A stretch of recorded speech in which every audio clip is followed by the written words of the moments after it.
vamos a hablar sobre los receptores sensoriales de la visión, de la audición, del gusto, del olfato y del tacto.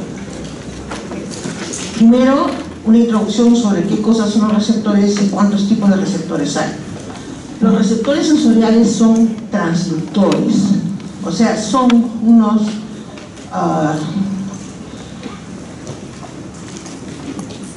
¿cómo les puedo decir? Son unos especiales para, como son transductores, son especiales para transformar un tipo de energía en otra. Poseen una sensibilidad característica o diferenciada. Cada receptor es sensible a una sola clase de estímulo que es para lo que fue diseñado. Así, por ejemplo, los fotorreceptores son receptores específicos para responder, para captar las señales de las radiaciones de la luz.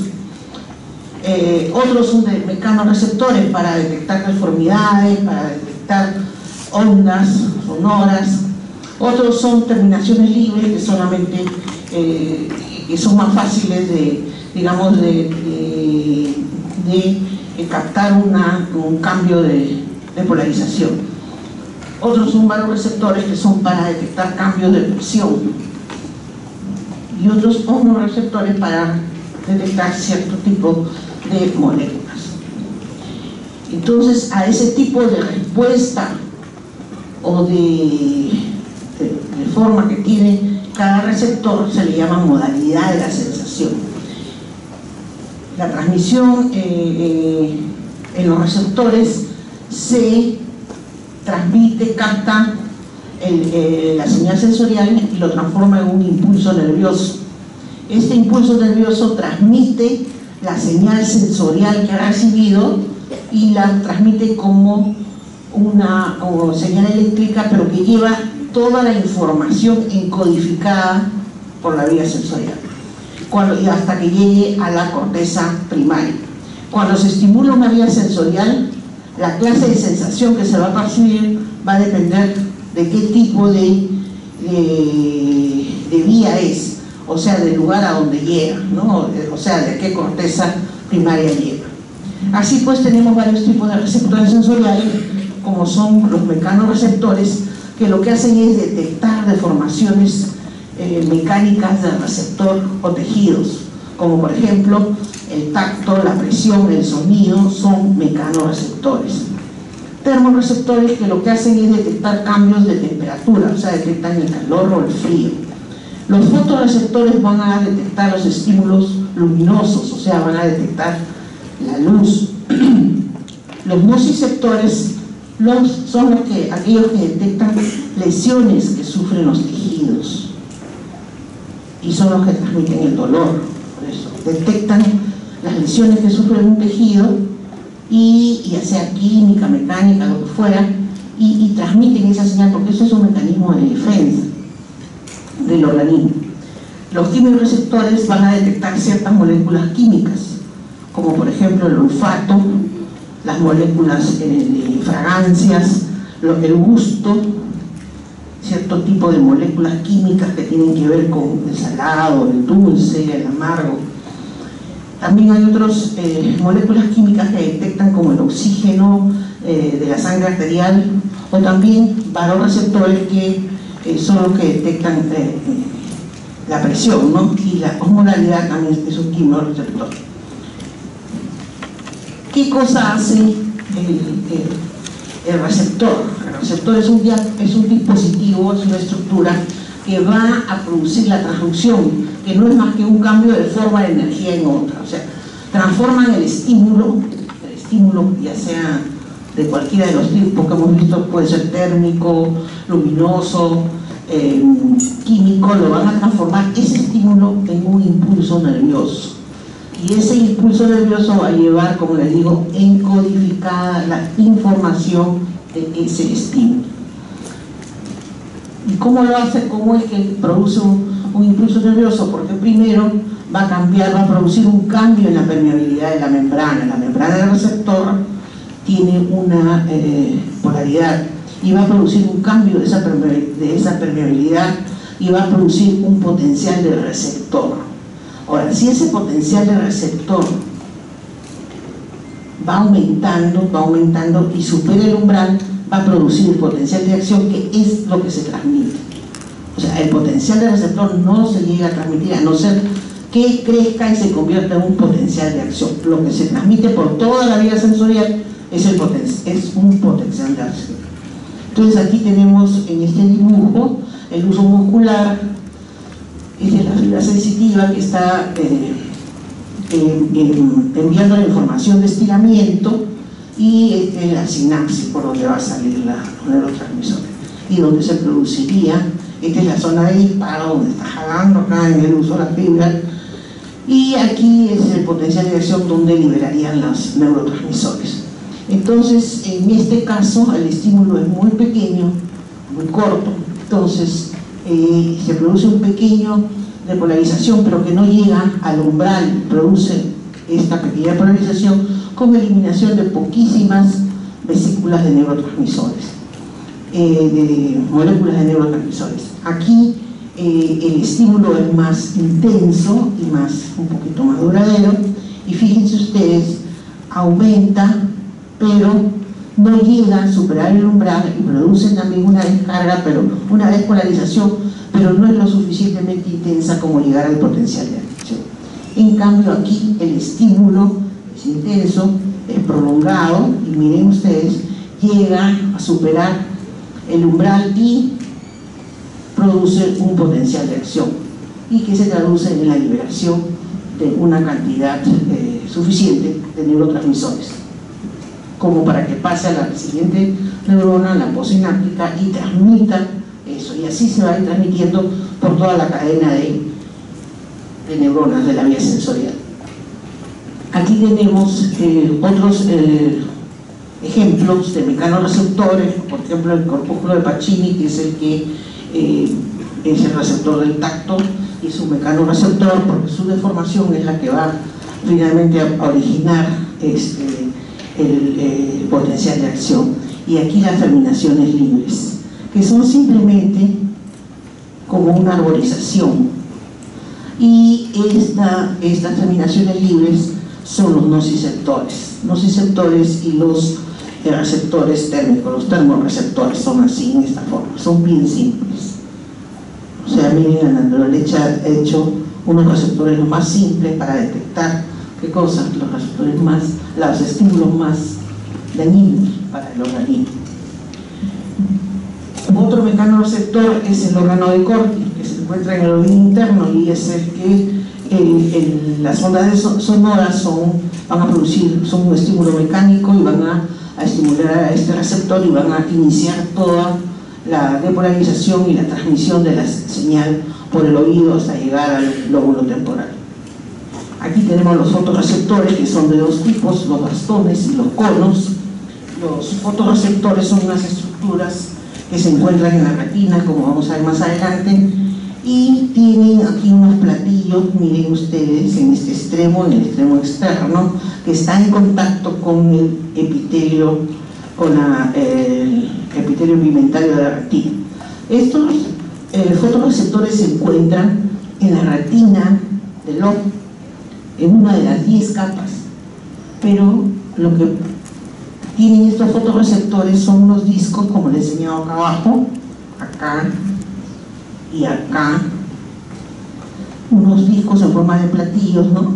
O discos que contienen los pigmentos, que son los que se van a decolorar por acción de la luz, y estos son los que van a iniciar toda la cadena de transducción y generar finalmente un potencial de acción, que en este caso es el estímulo luminoso y que va a ser transmitido por toda la vía sensorial. Ahora, en la retina no solamente están los fotorreceptores, sino están las dos siguientes neuronas, ¿no? que son los que transmiten, que forman parte de esta vía sensorial visual, como vamos a ver más adelante. Aquí lo importante es que ustedes deben de ver que hay dos tipos de fotorreceptores. Los bastones son los que funcionan en la oscuridad o con poca iluminación. En cambio, los conos son los que funcionan con la luz del día, o sea, son los que perciben los colores. Y hay 3 tipos de conos para percibir los colores. Entonces este es para la luz, para los bastones para la oscuridad, y este es para la luz, y los colores son los que son transmitidos por los conos. Ahora, la mejor agudeza visual obviamente es obtenida con los conos, y vamos a ver cómo se encuentran distribuidos más adelante, en un lugar crítico de la retina. Estos son otros, los quimioreceptores y los baroreceptores. Los quimioreceptores se encuentran en la parte interna del organismo, por eso se le llaman también interoreceptores. Entonces, aquí tenemos el ejemplo del cuerpo carotídeo y del seno carotídeo. El cuerpo carotídeo es, tiene un quimioreceptor y es para mide la molaridad y mide la presión del oxígeno. En cambio, la cantidad del oxígeno, perdón. En cambio, el baroreceptor lo que mide es la presión arterial, y se encuentra en esto, en el seno carotídeo, bulbo carotídeo, acá. Y cerca del cuerpo carotídeo. Comenzamos entonces, después de esta breve introducción, con el primer canal sensorial, quizás el más importante, la visión. La vía visual vamos a describir, vamos a seguir esta metodología en todos. Vamos a hablar primero de la anatomía de toda la vía en una forma muy concreta, y desde los receptores hasta que llegan a la corteza y a las zonas primarias y secundarias. Entonces vemos que la vía sensorial visual comienza aquí en los fotorreceptores, conos y bastones. Conos para los colores y luz de día y mejor agudeza visual, y los bastones en la oscuridad. Estos están distribuidos en toda la retina, pero los conos se encuentran más en la retina central, que corresponde a la fovea o macula. Aquí, acá están los conos. Entonces, en este puntito, en esta zona muy pequeñita de la retina, que le llamamos retina central, es con lo que nosotros podemos detectar los objetos con más nitidez, y con esto podemos leer con esta zona, con la zona central, que corresponde a la parte central del campo visual.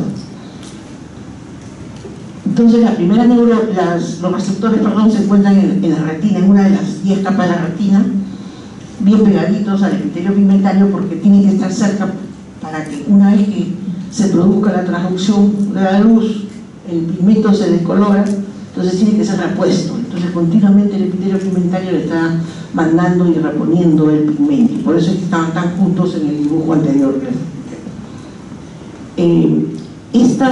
Estos fotorreceptores hacen sinapsis con la primera neurona. ¿Cuáles son? Son las células bipolares, que también se encuentran en la retina. Estas células bipolares hacen sinapsis con la segunda neurona, que son las células ganglionares. Estas bipolares tienen un axón muy chiquito y hacen sinapsis con las ganglionares. Las ganglionares también se encuentran en la retina. Entonces, los receptores y las dos primeras neuronas se encuentran en la retina. Los axones de estas células ganglionares van a formar el nervio óptico. O sea, están en la retina y salen, se van pegando, salen por acá. Este es el nervio óptico. Salen así.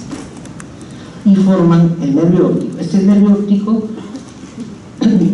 sale del ojo, nace aquí, en la papila, y de ahí va a tener un pequeño recorrido dentro de la órbita, detrás del ojo, atraviesa el agujero óptico y entra al cráneo. Una vez en el cráneo se va a decruzar y va a formar el quiasma. Hay una parte de estas fibras del nervio óptico, las fibras de la retina nasal, van a decruzarse en el quiasma, y el quiasma está encima de la silla turca. Luego del quiasma, ya lo que sale, cuando ya se han entrecruzado una parte de fibras, salen las cintillas ópticas. Estos detalles anatómicos son importantísimos, porque una lesión a cualquier nivel de la vía óptica te va a producir un patrón especial de lesión, de compromiso del campo visual, y nos permite de esta forma poder determinar a qué nivel está la lesión. Más adelante lo van a entender. Estas cintillas ópticas van a ser sinapsis, o sea, son los mismos axones, ¿no? Que siguen, pero que ya cambian el nombre, se llaman cintillas ópticas, y se dirigen hacia el tálamo, donde se encuentra la tercera neurona. se dirigen al cuerpo geniculado lateral. Ayer vimos que el tálamo era un conjunto de núcleos, ¿no es cierto? Y habíamos dicho que casi todas las vías sensoriales, a excepción del olfato, solo una mínima cantidad de fibras del olfato pasan por ahí, pero toda la sensibilidad da su vuelta y le hace su conexión en el tálamo. Fíjense lo importante que es el tálamo. Y además el tálamo estimula la corteza para el movimiento, o sea, el tálamo está en todas. Por eso una lesión de tálamo y de corteza, como dijimos, era muy serio, producía un déficit funcional grande, muy significativo. Bueno, entonces estamos en la tercera neurona del cuerpo geniculado, y estas fibras, de acuerdo, quisiera que entiendan también de que las fibras, de acuerdo al sitio que vienen, de qué sitio de la retina viene, siguen un orden, y ese orden dentro del nervio se va a ir y van a hacer sinapsis con ciertas capas del cuerpo geniculado. El cuerpo geniculado es un núcleo, el tálamo, pero tiene capas y va a diferentes capas, y siempre van a esas capas y van a transmitir la señal así bien ordenadita sobre el movimiento, sobre la forma, etcétera, etcétera. El color de los objetos. Todo eso llega hasta la corteza para que se integre esa información. Entonces, la tercera neurona que está en el tálamo también tiene su axón, y ese axón se va a dirigir del tálamo hacia la parte posterior, o sea, hacia el lóbulo occipital. Pero antes de irse al lóbulo occipital, hace su recorrido por el lóbulo parietal y por el lóbulo temporal. Y de ahí ya llega el lóbulo occipital a la corteza visual primaria. Estas axones se llaman radiaciones ópticas. Y por ejemplo, si existe un daño en el lóbulo parietal o en el lóbulo temporal, de acuerdo a qué sitio esté el daño, va a producir, si va a lesionar en un lado, estos axones van a lesionar la vía óptica por un lado, va a producir un defecto en el campo visual. Y por lo general es al revés. Si son las radiaciones ópticas derechas, van a producir una hemianopsia o una cuadrantanopsia del lado izquierdo. Todo siempre es al revés, porque hay decruzación. Entonces, estas axones se dirigen a la cuarta neurona que se encuentran en la corteza visual primaria, el área 17. Y de ahí hacen sinapsis con las quinta neuronas que se encuentran en la corteza visual secundaria, área 18, 19, que ya son las zonas parietales y temporales posteriores, que informan ya la parte más elaborada, más superior de la información visual sobre movimiento, posición, etcétera, etcétera, nombre, etcétera. Acá en este dibujito ustedes están viendo los fotorreceptores que hacen sinapsis con las células bipolares y estas con las células ganglionales. Y estas axones son los que recorren así paralelamente la retina hasta llegar a la papila donde está el nervio óptico. Acá. Y por aquí sale. Aquí tenemos un corte del ojo. El ojo es como una esfera. ¿Cuál es esto? Esta es la retina central, este pedacito es la mácula de la fovea, que es importantísimo porque con eso vemos mejor y vemos la parte central del campo visual. Recibimos la señal del campo, la parte central. En cambio, y ahí en esta fovea están concentrados el 90-95% de los conos. Por eso es que vemos con esto. Una lesión a ese nivel, por ejemplo, una toxoplasmosis que produce un granuloma a ese nivel, se lleva la visión. O sea, pierde la visión central, no puede leer. En cambio, esta es la retina periférica, el resto de la retina que está acá. Y esto sí tiene más bastones y algunos conos, o sea, estos intervienen en la visión de la oscuridad o en las zonas menos iluminadas. Y esto nos da un detalle, por ejemplo, que si ustedes, esto se debe hacer con cada ojo, pero al final las dos visiones se superponen. Si ustedes dirigen la mirada, por ejemplo, acá,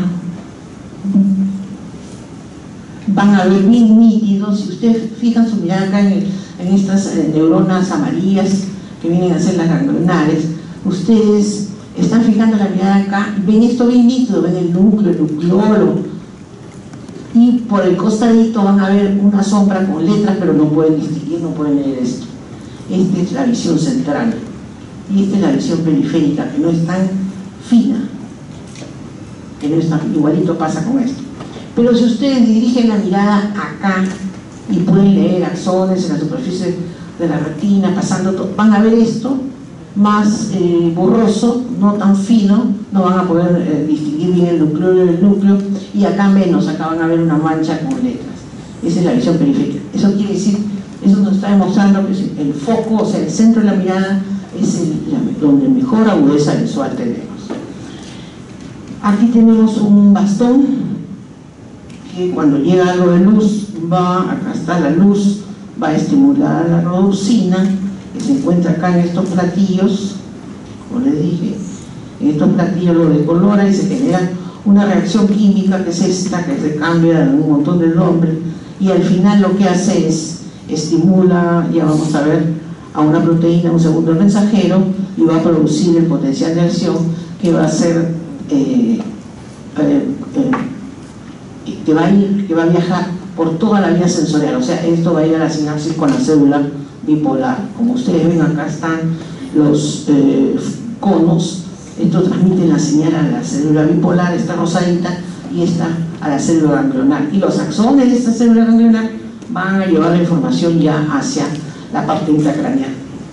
Aquí lo mismo, para que vean este pedacito de acá, es para esquematizar cómo es la retina central, en donde ustedes ven que prácticamente es aquí cae la luz, aquí donde cae la luz, y miren cómo se han acomodado las células ganglionares y las células bipolares para que la luz llegue de frente a los receptores, y es por eso la visión central.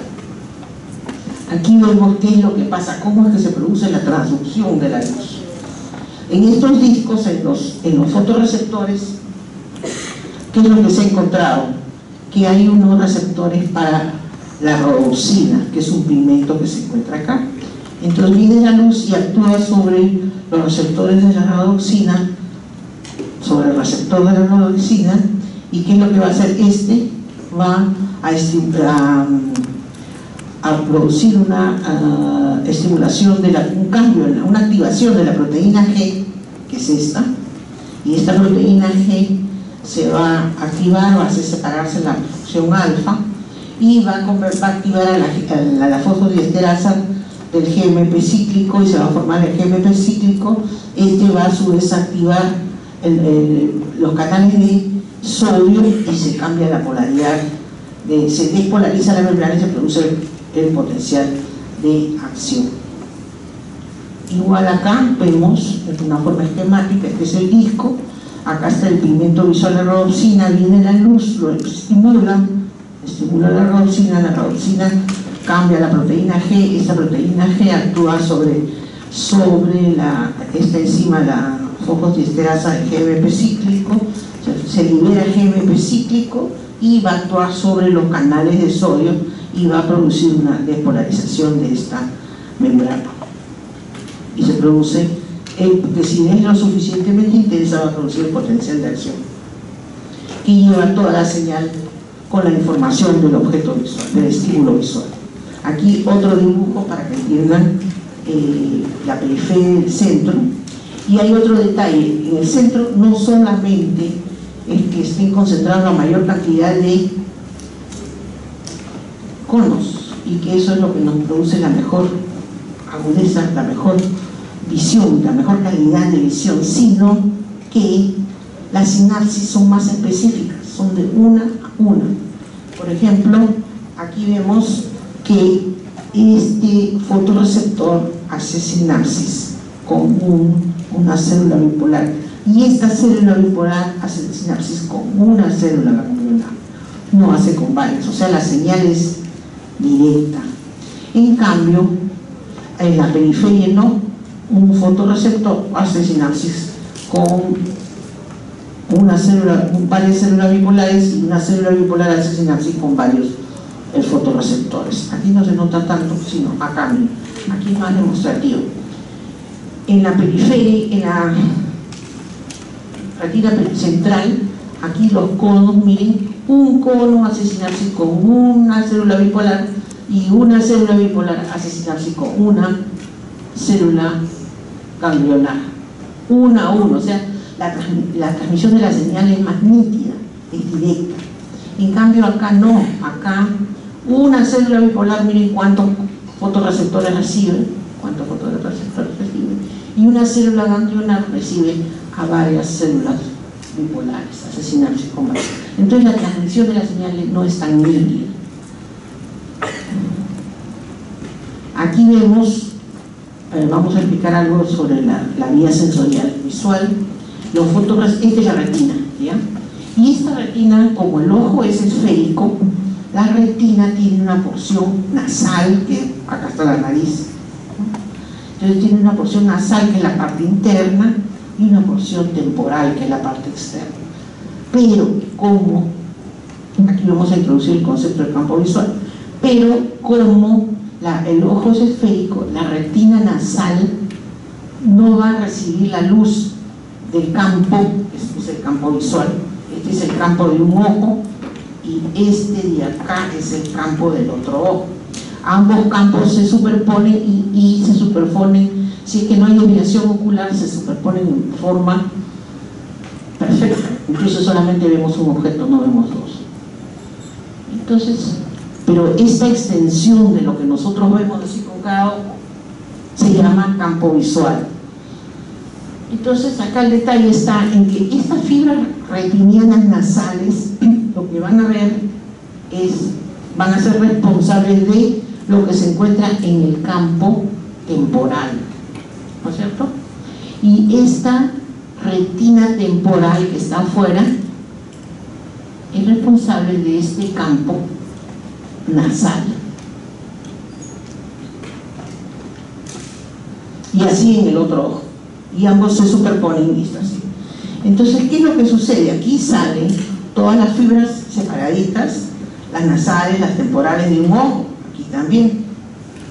Entonces, cuando se llega al quiasma, entran a la cavidad craneal y aquí está el quiasma. Entonces, en el quiasma se entrecruzan estas fibras nasales únicamente. Las temporales siguen su curso por el mismo lado, pero las que se entrecruzan son las nasales, que son las responsables de los hemicampos temporales, de lo de afuera, de lo de acá. Entonces, ¿qué sucede si acá hay algo? Un tumor, por ejemplo. Si esto está en la silla turca, imagínense que haya un tumor en la hipófisis, que es lo que ocupa la silla turca. Entonces va a crecer para arriba y va a chancar acá el quiasma. Entonces, si chanca acá el quiasma, ¿qué es lo que va a comprometer? Las fibras nasales de cada ojo. O sea, va a comprometer los lados temporales. Entonces se produce una hemianopsia bitemporal, que es típico del quiasma, en el único sitio. Entonces, si tuviéramos ahí en el quiasma una lesión que está comprimiendo el quiasma, va a producirse un hemianopsia bitemporal, o sea, perdemos la visión de acá afuera y vemos así, vemos de frente como una visión tubular. Y los que tienen un tumor en hipófisis o una lesión en hipófisis que puede ser bueno, ya eso lo van a ver en clínica, que puede ser de varios tipos, entonces van a tener esa pérdida de visión de los costados. Pero ya después de esta decruzación, este lado izquierdo, esto ya, como les dije, después del quiasma, todo esto es el nervio óptico, la fibra de las células ganglionares, perdón, este es el nervio óptico, este es el quiasma, sigue las fibras ganglionares hasta llegar al tálamo, donde están la tercera neurona. Entonces esto ya no se va a llamar, este es el quiasma y acá se llama la cintilla óptica, esto se llama cintilla óptica hasta que llega acá, al tálamo, donde está la tercera neurona. Esta neurona va a sacar las fibras que van a ir por el lado lóbulo temporal, lóbulo parietal, hasta que llegan a la corteza occipital, acá donde está coloreado. Y esto se llama las radiaciones ópticas. O sea, que si yo tengo una lesión acá, me va a dar un cambio específico en el campo visual. Si tengo otro acá, también es muy parecido a esto, y que es de un lado, la hemianopsia que llamamos. Si esto es izquierdo, me va a dar una hemianopsia derecha. Y si yo lesiono acá, como es derecho, va a dar una hemianopsia izquierda, contraria. Aquí no, aquí se van a perder los dos costados, o sea, una hemianopsia heterónima bitemporal. Y si lesiono un nervio óptico, ¿qué es lo que se va a perder? Se va a perder la visión de un ojo, ¿no es cierto? acá este ojo ya no ve, o esto. Entonces ustedes ven que hay patrones que nos pueden permitir deducir a qué nivel es la alteración del campo visual. Y todas estas vías, todos estos axones llegan en una forma ordenada. Y miren, cuando llegan acá a la corteza, que esta es la corteza visual primaria, la corteza calcarina, van a posicionarse de tal forma que si está en el lado izquierdo van a producir una pérdida de campo visual del lado derecho. Si están en el labio superior van a producir en la mitad inferior del campo visual, y si está acá abajo va a producir una alteración en el campo visual superior, al revés, siempre es al revés a la corta. Aquí vemos lo que les he explicado, cómo se superponen ambos campos visuales. Cuando vemos con los dos ojos vemos más grande la extensión porque están superpuestos. Esta es la parte nasal de este ojo y esta es la parte temporal del ojo derecho. Y este es el campo visual del ojo izquierdo, esta es su mitad nasal, esta es su mitad temporal. Y aquí están toda la vía visual. Y como ustedes les dije, aquí en el tálamo, en el cuerpo geniculado, fíjense, hay 6 capas. Y las fibras vienen específicamente depende si van a las 6, a las 4, a las 2 o a la 1, a la 3, ¿no? Y a las 5, de acuerdo a qué lado del campo visual del hombre. Está todo perfectamente ordenado para que llegue a la corteza también ordenado. A esto llamamos distribución fototópica de la corteza. O sea, así como hay ese muñequito del homúnculo que representa la parte del miembro superior, el miembro inferior, la cara, la lengua, el dedo, todo eso, igualito ahí en la corteza visual, ahí está qué parte del campo visual lo estimula, llega la información. Esto es lo que les he explicado antes. El objeto está acá, la imagen llega a la retina, y la retina ya la transmite de acuerdo a donde esté ubicada y la pasa por toda la vía sensorial visual, y la imagen llega a la corteza, pero llega invertida, o sea, de cabeza, y después la corteza la endereza. Cuando la vía llega acá, cuando la información llega acá, o sea, las cintillas ópticas, que son estas, que llegan al cuerpo geniculado, a la tercera neurona, cuando llega acá, unas fibras de acá de la cintilla óptica se van a ir, la mayoría, el 80%, 80-85% se van al cuerpo geniculado y llegan hasta la corteza visual. Pero una pequeña cantidad de acá, ese 5-15%, se va a distribuir a otros lados. Por ejemplo, va a ir al pretectum, o sea, al núcleo de Diger-Westphal, que es el núcleo de la pupila, y va a constituir esas fibritas, van a constituir la vía aferente, porque ¿cómo vamos a hacer el reflejo fotomotor? La luz llega por la vía aferente y es parte de la vía visual. Otros van al tubérculo cuadrigémino. Los tubérculos cuadrigéminos, que también están en el recorrido de la vía visual, hacen un mapa más rudimentario de todo el campo visual. Y tiene que ver con la movilidad. ¿Para qué? Para poder saber dirigir los ojos, mover los ojos hacia el objeto que estamos viendo. Y el resto, el 85%, 80-85% va al cuerpo geniculado, ya para darnos toda la información del objeto visual. Aquí tenemos en este dibujo otra forma de esquematizar para que comprendan. Acá está el ojo, acá están las fibras nasales y las fibras temporales en azul. Aquí igual, azul y rosado. Y vemos que aquí se entrecruzan las fibras nasales de este ojo en el quiasma y las fibras nasales de este ojo en el quiasma. Y esta información pasa acá. Es por eso que toda la nasal de este ojo, o sea, la temporal del campo acá, con la nasal de este ojo van a dar, ¿qué cosa? El lado izquierdo del campo visual. Este es, perdón, va a ser la vía visual izquierda, que va a ser el hemicampo derecho, porque es al revés, y así acá el azul. Entonces vemos acá el nervio óptico, llega al quiasma, acá son las cintillas ópticas, es el cuerpo geniculado, de aquí salen las radiaciones, miren su recorrido temporal, parietal, hasta que llega al lóbulo occipital, que es la corteza visual primaria. Les dije que unas fibras, antes de llegar al cuerpo geniculado, una fibra de la cintilla óptica, se iban hacia el pretectum, o sea, hacia la parte alta del mesencéfalo, donde está el núcleo de Edinger-Westphal, y esa información va a ir por el ganglio ciliar y va a ser el reflejo fotomotor, y va a cerrar la pupila. Esta es toda la vía del reflejo fotomotor. Y aquí es para que vean la distribución cortical, que es la distribución fototópica de lo que les decía de la corteza. Acá miren este esquema, aquí tenemos un campo visual completo, ¿ya? Este es el lado izquierdo, este es el lado derecho. Entonces, si cogemos el ejemplo del hemisferio izquierdo, este hemisferio izquierdo, como les digo, el lóbulo occipital, la corteza calcarina, la corteza visual primaria izquierda, es responsable de todo el campo visual derecho, ¿no? Del 4, del 8, del 12, del 3, del 7 y del 11. Como el 3, 7 y 11 se encuentran arriba, van a estar controlados, o va a llegar esa información en el labio inferior de la cisura calcarina, de la corteza primaria, pero abajo. Y el que está abajo, el 4, el 8 y el 12, está representado acá.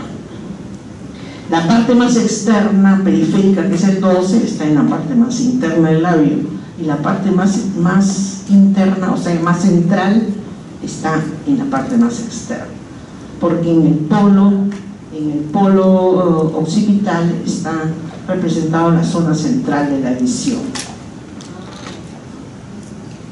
Aquí vemos. Y luego la información no se queda en el área primaria, ¿se acuerdan? En el neocórtex, en el paleocórtex, sino va al neocórtex, o sea, al neocórtex posterior, al área parietal y temporal posterior, y ahí se va a procesar otro tipo de información más elaborada del objeto visual. Por ejemplo, vemos es el B2, B3, la corteza visual secundaria y terciaria. ¿Qué es lo que se va a ver? Los movimientos, la forma y el color se percibe, etcétera, todo esto. Y esto es ya del lóbulo parietal. El lóbulo parietal, ¿qué es lo que va a poner? La dirección selectiva, la ubicación espacial de los objetos. Todo esto es en la corteza de asociación. Y por último, acá en la parte visual, es para mostrarles esquemáticamente cómo es que se forma la imagen en el ojo y se transmite esa información. Este es el objeto, la luz se refleja acá en esta flor y va a dirigirse hacia el ojo. Del ojo va a atravesar la córnea, que es un medio transparente, la cámara anterior, y de ahí atraviesa el cristalino y va a llegar a la retina. Este es un ojo hemétropo, o sea, un ojo normal que no necesita lentes, que puede ver bien de cerca y de lejos sin lentes. Y ese ojo hemétropo quiere decir que tiene un diámetro antero-posterior, o sea, esto normal, dentro de los rangos normales, que es una diferencia de milímetros. Ese es el ojo hemétropo, pero no necesita lentes. ¿Y por qué? Porque justo le cae la imagen ahí en la retina. Pero miren, la imagen está de cabeza, porque el ojo voltea la imagen. Esa imagen después es corregida en la corteza. Y se corrige, y se ha hecho experimentos, por ejemplo, de poner a personas anteojos para ver los objetos volteados, con unos lentes especiales para que todo lo que vea lo vea volteado. Y si lo usan en forma seguida, permanente, digamos, al cabo de unas horas, el cerebro lo voltea, lo corrige de nuevo. Fíjense cómo el cerebro no lo engaña, lo cambia. Pero puede haber una lesión en la vía, en todo este proceso de la transmisión de la información visual, en que los pacientes, por lo general es por un ACV, ¿no? En que los pacientes refieren que cuando recién comenzó tuvo un problema, por decirle, una debilidad del lado derecho, y trastorno de sensibilidad, y además veían todo volteado, pero lo vieron volteado por unos segundos o por unos minutos y después ya se le enderezó. Y parece que el tálamo tiene que ver con esta cuestión de enderezar los objetos, la imagen, corregir la imagen. Bueno, esto en la figura B, ¿qué vemos? Vemos el ojo hipermétrope o con hiperopia. Entonces el ojo hipermétrope quiere decir que es un ojo chiquito, es un poquitito más chiquito, y entonces la imagen no se forma en la retina, y por eso que el hipermétrope ve bien de lejos. Lo que está más lejos lo ve bien, pero lo que está de cerca no. En cambio, ahora, si esto hipermétrope, cuando una persona es pequeña, lo puede corregir muy bien, porque para eso están los músculos ciliares que abomban o aplanan el cristalino para que por óptica la imagen se forma acá, ¿no? Cuando es niña, la persona muy joven, hasta cuando es joven, pues, ¿no? Y a partir ya de los 30 ya no puede acomodar, eso se llama acomodar. Entonces, cuando la persona ya tiene más de 30 años, ¿qué es lo que pasa? Ustedes han visto 40 años, sobre todo, ya tienen la presbicia, que tienen que alejar los objetos para poderlos leer, ¿no? Necesitan anteojos de cerca. En cambio, el miope tiene un ojo un poquitito más grande que el estándar, y entonces la imagen no se llega a formar en la retina, sino se forma adelante, y por eso el miope todo tiene que sacarlo y no puede ver de lejos. Esa es una explicación simple, más o menos, de la óptica del ojo. Luego pasamos a la audición. La audición es otra vía sensorial muy importante para la vida. Entonces, la vía sensorial, vamos a verla, es el receptor, se llama el órgano de Corti. Es un dispositivo, es un receptor especial que se encuentra en el oído interno. Como vamos a ver, es muy interesante cómo funciona. Esta receptora hace sinapsis con la primera neurona, que se encuentra también en el oído interno, y se encuentra en un ganglio que se llama ganglio espiral, donde hay una neurona. Los axones de esta primera neurona van a hacer sinapsis con la segunda neurona. O sea, este axón sale del oído, va a ingresar al cráneo y va a llegar al tronco, al puente, a los núcleos cocleares, para encontrarse con la segunda neurona. Y esta segunda neurona va a ascender, sus axones van a irse hacia arriba, unas se cruzan, otras no, y al lado contralateral y otras no, siguen para arriba y llegan hasta los tubérculos cuadrigéminos inferiores, donde está la tercera neurona. Estas terceras neuronas que están en el cuadrigémino, que también sirven, ¿qué hacen los cuadrigéminos? Igual que los colículos o cuadrigéminos superiores en la visión, lo que hacen es un mapeo para dónde está el estímulo auditivo, el estímulo visual en el espacio, ¿no? Un mapeo grueso para poder ubicar el sonido. Suben estos axones del tubérculo cuadrigémino a la cuarta neurona, que se encuentra en el tálamo, que se encuentra en el cuerpo geniculado medial. En la vía visual se encuentran en el cuerpo geniculado lateral, en la auditiva es en el medial. Ahí es una estación que clasifica los estímulos, por eso decimos conmutadora y clasificadora. Y se dirige este axón del cuerpo geniculado, llega hasta la quinta neurona, que se encuentra en la corteza auditiva, en el área 41 o en el área de Hesch. Esa es la circunvolución temporal superior, en la detritus que vamos a ver. Y también, igualito que en la corteza visual, tiene su sitio. Los tonos bajos van por un lado, los tonos intermedios por otro, y los tonos altos también por otro lado, en la corteza. Entonces hay una distribución tono de tono tópica en la corteza auditiva, para que vean que está todo meticulosamente bien ordenado. Aquí tenemos el oído, este es el pabellón auricular, que es la parte del oído externo, entonces con el canal auditivo, con el conducto auditivo externo. Entonces, estos funcionan como una antena, o sea, con la oreja, capta las ondas sonoras. Nosotros no movemos las orejas, algunos podemos mover las orejas, pero es raro. pero los animales mueven las orejas y mueven en el sentido de dónde se dirige el sonido, ¿no? Entonces, y también indican otras situaciones emocionales de los animales cuando paran, bajan las orejas, etc. Tienen otro significado, pero las orejas sirven como antenas parabólicas. El sonido es una onda sonora que se transmite en el espacio, va a ser captada por el pabellón auricular, van a ser concentradas en el conducto auditivo externo y llegan al final hacia el tímpano. Y el tímpano, que separa el conducto, que separa el oído externo del oído medio, el tímpano está conectado, acá vemos el tímpano, la membrana timpánica, se conecta con una cadena de 3 huesecillos, y el malleolo, el yunque y el papelio. Esto se vibran, la onda sonora va a hacer vibrar a esta cadena de huesecillos, y el último va a estar tapando la ventana oval, que ya es en el oído interno. Esto es oído medio, de aquí para acá oído externo, oído medio acá, y de aquí para acá oído externo, oído interno. En el oído interno hay 2 estructuras: el caracol o cóclea, que tiene que ver con la audición, y el laberinto, que tiene que ver con el equilibrio, ¿cierto? Con la posición espacial.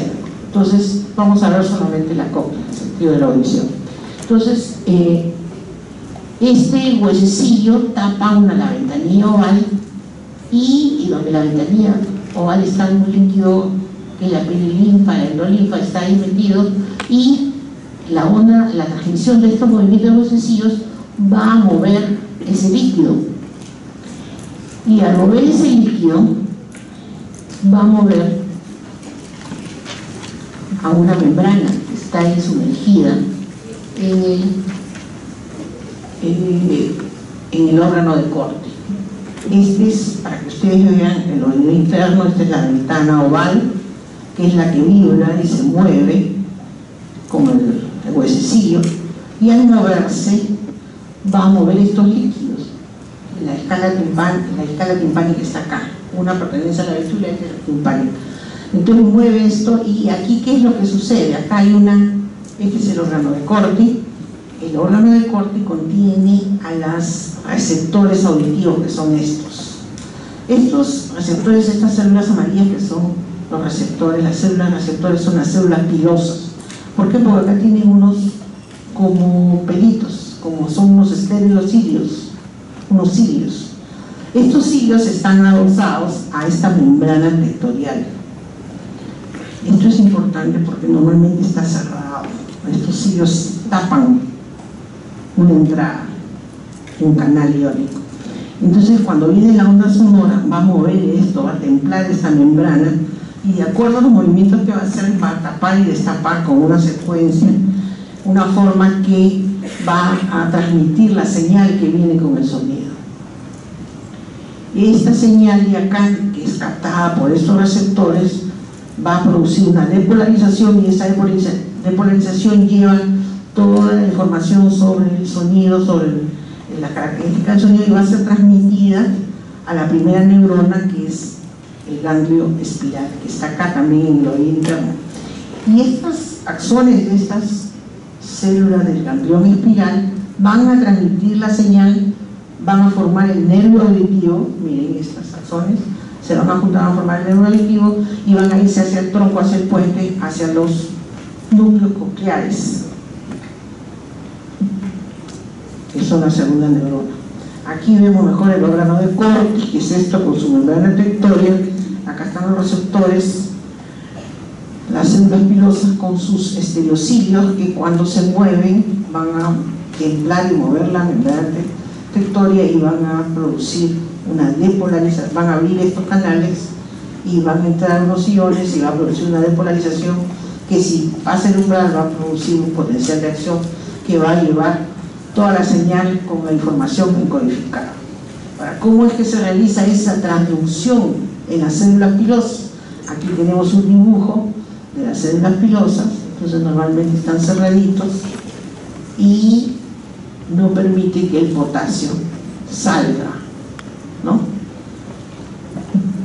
y cuando se produce la depolarización se van a abrir estos y se va a salir el potasio. Un cilio esqueleado, cuando se mueve la membrana, acuérdense que la membrana jala el cilio, lo estira y abre el canal, entonces ingresa el potasio. Cuando aumenta el potasio intracelular se depolariza la célula. Cuando se depolariza la célula se van a activar los canales de calcio, va a entrar el calcio y se va a liberar el neurotransmisor. Y este neurotransmisor va a activar a la célula del ganglio espiral, que es la primera neurona, y se va a transmitir la señal acá. Entonces así es como se produce la transducción auditiva. Bien sencillo. Se abren los canales entre el potasio, se despolariza, entra el calcio, se liberan las vesículas del neurotransmisor y pasan hacia la primera neurona del ganglio ciliar. Aquí igualito otro dibujo, que está el filamento con la unión de los cilios y se abre entre el potasio. Y luego que entra el potasio, otra vez se cierra los cilios. Aquí tenemos toda la vía auditiva. Entonces acá tenemos el caracol, que a lo largo de todo el caracol es donde se produce la transducción del sonido, del ruido del sonido, el estímulo sonoro. Pero bueno, antes de decirles, está acá en el caracol y ustedes vean que este es el órgano de Corti, acá están las células ciliadas con los cilios, y aquí está la membrana vectorial, que es la que va a mover esto y abrir los canales, y se va a producir la traducción, que es recibida por estas primeras neuronas que están en el ganglio espiral. Los axones del ganglio espiral van a formar el nervio auditivo, que va a ingresar al puente para hacer sinapsis con los núcleos cocleares, ¿no? Y la información sube por el mismo lado y también sube por el lado contrario, por los dos. O sea que las dos cortezas temporales, que son las cortezas auditivas primarias, van a recibir información. Por eso acá no podemos decir que lo que recibe el ruido que recibe, el sonido que recibe la oreja derecha la recibe el hemisferio izquierdo, no, porque los dos hemisferios reciben la misma información. Aquí no hay esa división como en los ojos. Bueno, hace su sinapsis con los núcleos cocleares del puente, sube a los núcleos del colículo inferior, y de ahí sube al tálamo, al núcleo, al cuerpo geniculado mediano o interno, y de ahí ya va a la corteza, al área de Hesch, a la corteza auditiva, que es en el lóbulo temporal. Pero fíjense ustedes este detalle, como les digo, miren, ya desde el caracol, o sea, desde los receptores no están ubicados todos juntos en todo el caracol, sino en la parte más alta, siempre los contrarios se reciben los tonos bajos, y en la parte más baja, o sea, acá en amarillo, se captan los tonos, se translucen los tonos altos, y esto va a viajar por toda esta vía hasta que llega a la corteza, y la corteza también tiene esta diferenciación, o sea, tiene una ubicación para los tonos, de acuerdo a la frecuencia que tengan. A los hertz de frecuencia son más altos o más bajos, pero llegan a una sola. Esta es la distribución tonotópica de la corteza auditiva. Aquí lo tenemos igual, es un dibujo. Corteza auditiva primaria es esta en moradito, y la amarilla es la secundaria.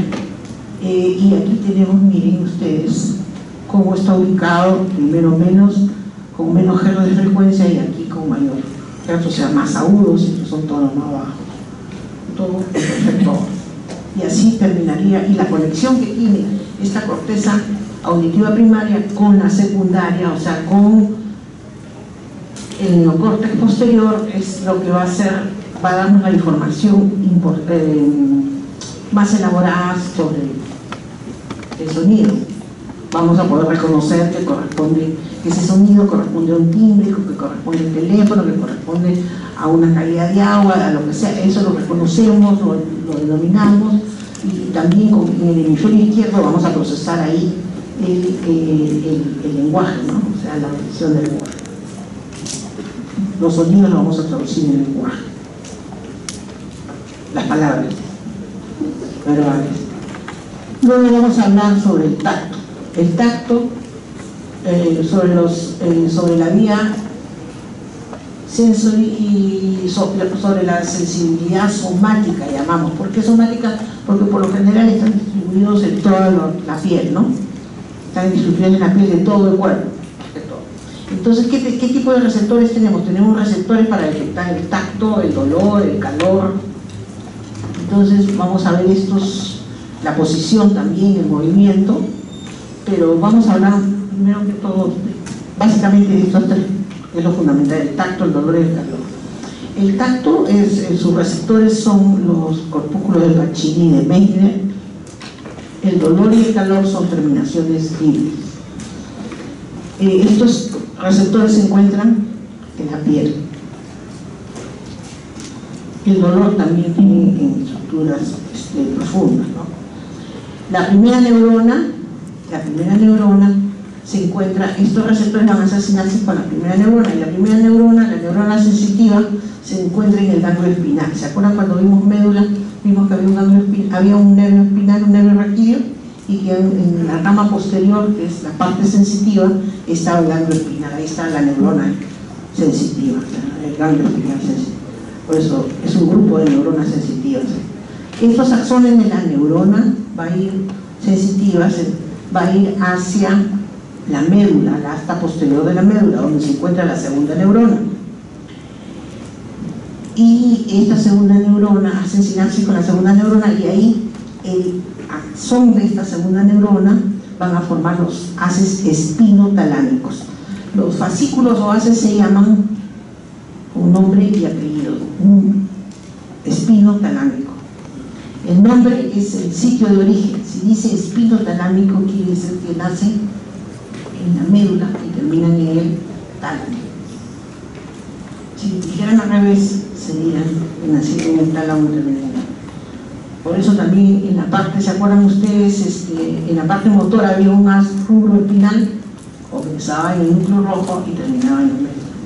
Entonces aquí el tacto comienza en la médula y termina en el tálamo, en el núcleo, en una ubicación más ventral va el tacto.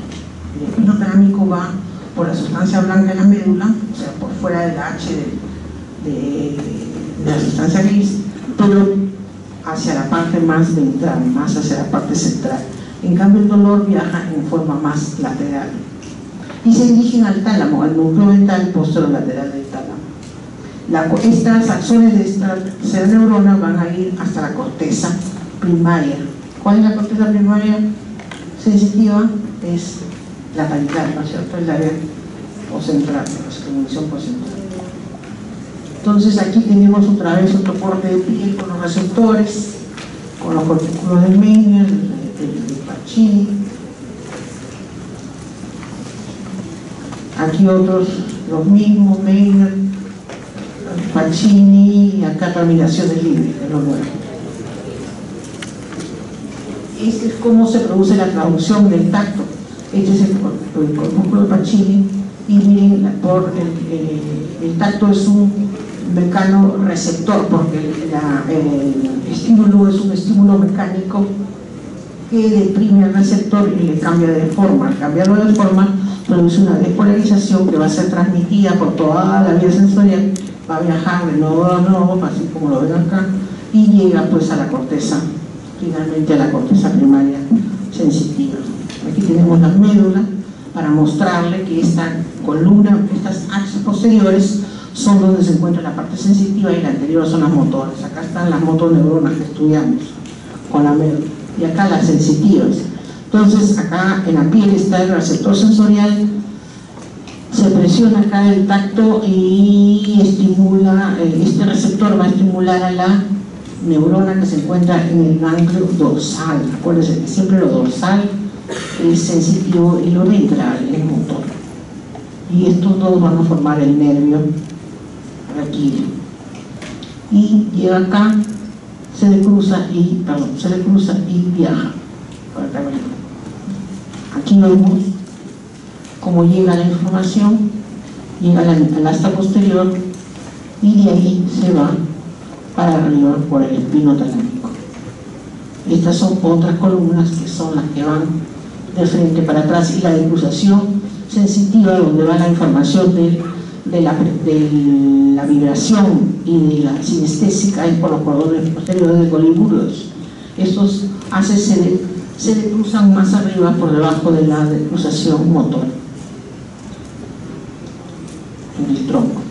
Después, para mostrarles los dermatomas, habíamos hablado de los segmentos medulares en el tercer médula, pero cada segmento corresponde a estos son en verde los cervicales, los torácicos, los lumbares y los sacros en rojo. Entonces, estos segmentos van a tener un territorio, corresponden a estos territorios. Estos son los dorsales, los cervicales, los lumbares y los sacros.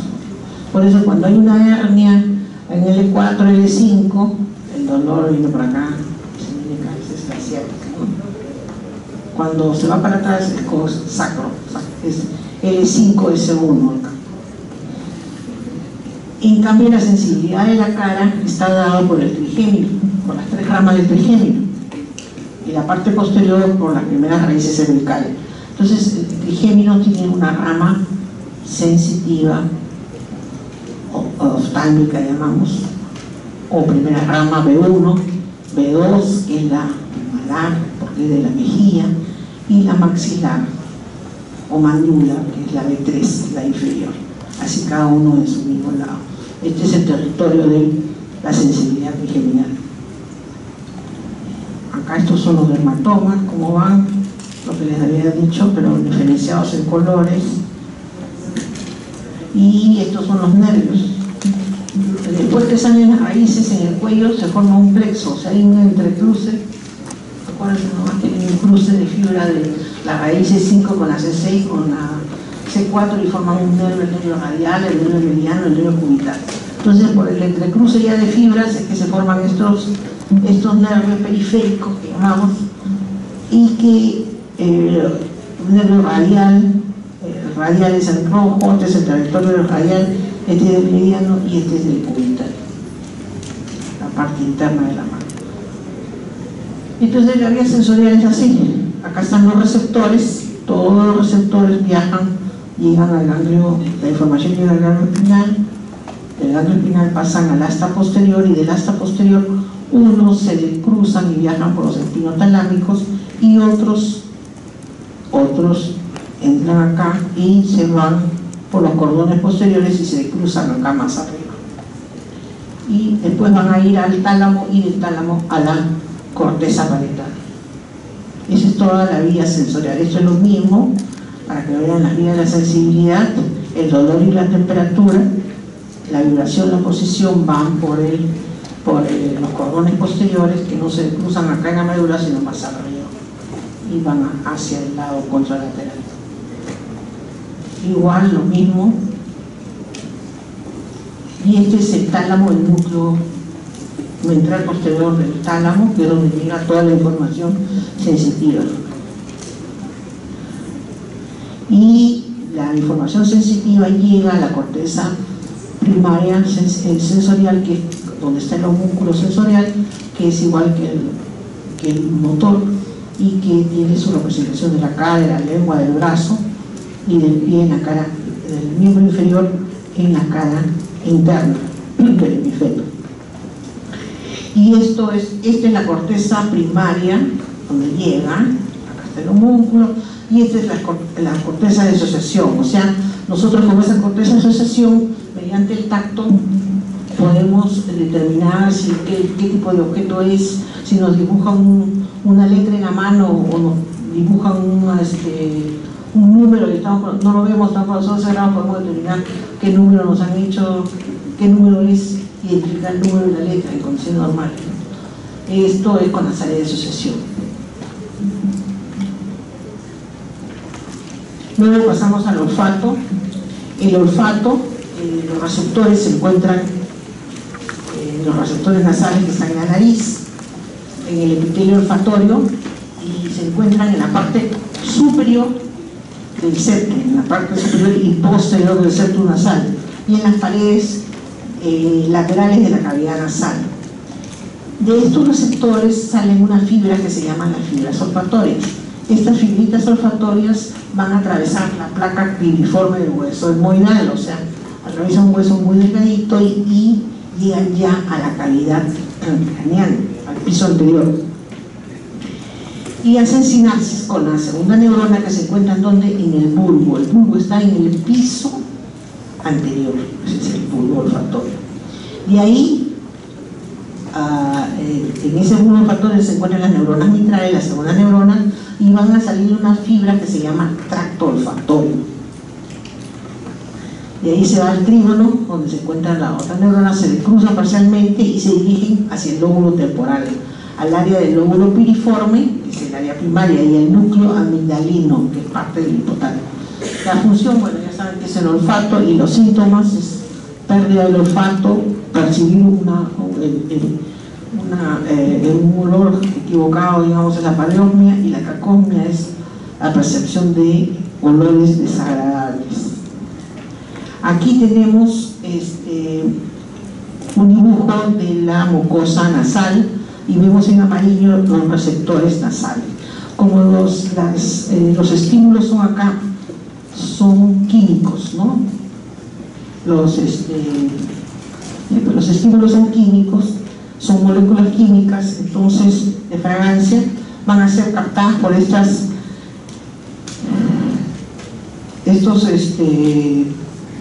receptores, y para aumentar su superficie van a tener cilios. Como ustedes ven, tienen cilios y tienen moco para retener la fragancia ahí más alto y poderla detectar bien, reconocer bien y recibir el estímulo. Estas son las células receptoras. Para aumentar su superficie tienen estos cilios, y el estímulo es una fragancia, una molécula química, y este es el moco. Tienen células de moco que son las que van a mantener a la sustancia más tiempo en la nariz. Y acá también tiene otras células que son de soporte. Bueno, de estas células salen, de estos receptores, células receptoras, van a salir las fibras olfatorias, que son las fibras, los axones que no están muy mineralizados y que van a atravesar a la lámina piriforme del hueso etmoidal y ingresan a la cavidad craneal.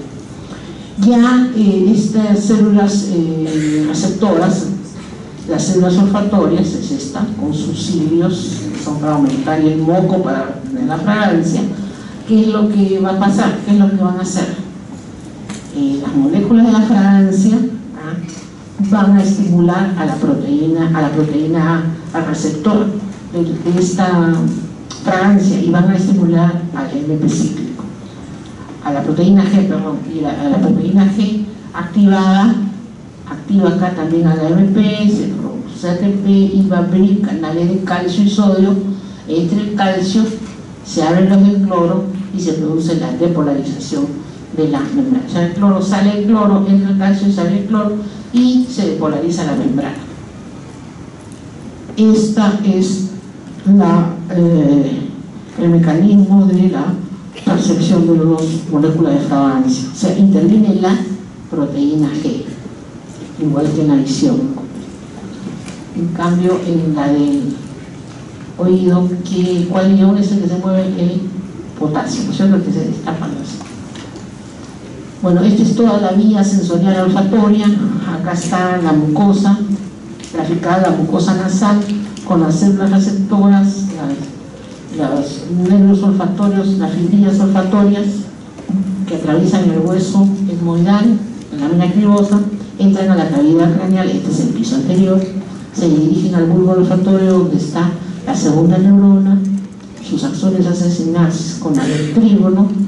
Esto es el bulbo porque es más grueso, y acá todos los axones se llaman la cintilla olfatoria, y van al trígono donde se entrecruzan parte de la fibra, y de ahí ya van a ir hacia el lóbulo temporal y a la amígdala y a la corteza temporal primaria de relajación. Aquí el mismo esquema. Esto es el epitelio olfatorio. Entra aquí el estímulo, se produce la se genera el impulso, pasa por el bulbo, del bulbo por la cintura olfatoria al tígono, una información va por el tubúrculo olfatorio, llega una parte, por eso le dije muy pequeña, y pasa por el tálamo, el otro no. Y de ahí va al lóbulo piriforme, a la corteza piriforme del lóbulo temporal y a la amígdala, y llega a la corteza frontal también y al tálamo. Y eso sería la síntesis de la percepción olfatoria. Luego, para terminar, tenemos la percepción del gusto, de los sabores, y esto se realiza a nivel de las papilas gustativas. Las papilas gustativas son unas formaciones que tenemos básicamente en la lengua y en la faringe. El estímulo es un estímulo químico, es una sustancia química que es la que va a ser degustada. Ustedes saben que las papilas gustativas de la lengua se encuentran acá, como está esquematizado. Acá hay una B llena de papilas, y aquí también hay papilas. Entonces,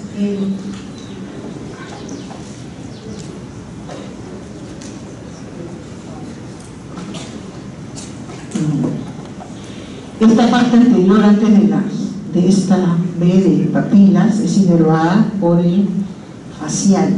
El facial lleva esta información. En cambio, lo de acá y atrás, faringe y esto, ¿quién lo lleva? Lo lleva el 9 y el 10, el nervio craneal. Cada papila, que es esta que está arriba, tiene las yemas gustativas. Estas son las papilas. Esto que vemos que se ve microscópicamente, se puede ver una formación acá. Y adentro están unas yemas gustativas que son estas, y magnificadas son estas. Dentro de las yemas gustativas están las células gustativas. Las células gustativas, que también, como los estímulos son químicos, son ciliadas para aumentar la superficie de captación de estas señales gustativas. Aquí se produce la transducción, que es de diferentes maneras, de acuerdo al sabor, porque hay diferentes sabores y hay diferentes formas de producir el impulso, el potencial de acción o el impulso nervioso con toda la información codificada. Entonces, aquí es donde se produce, se inicia, y luego va a ser transmitida por toda la vía sensorial gustativa, que no es muy larga, pero básicamente intervienen el facial, el 9 y el 10. Entonces aquí vimos, para la percepción de la sal, cómo es que se percibe la sal. Esto, digamos, que es en síntesis el receptor gustativo, las células receptoras gustativas. Entonces aquí el sodio entra por el canal de sodio, entra a la célula, la depolariza parcialmente, y va a abrir los canales de calcio, que son voltaje dependientes. Esto activa las vesículas de transmisores, se pegan a la membrana, se abren y salen y pasan a la siguiente neurona de la vía sensitiva del gusto. El sabor amargo también, o ácido, también pasa por aquí, pero es diferente. Fíjense, aquí se abre, acá se inicia abriéndose los canales de sodio, entra el sodio, depolariza, abre el calcio y abre entra el calcio y se abren las vesículas y salen los nuevos transmisores y pasan a la siguiente neurona. En cambio acá, el amargo, ¿qué es lo que hace? Bloquea, cierra el canal de potasio y abre el hidrógeno.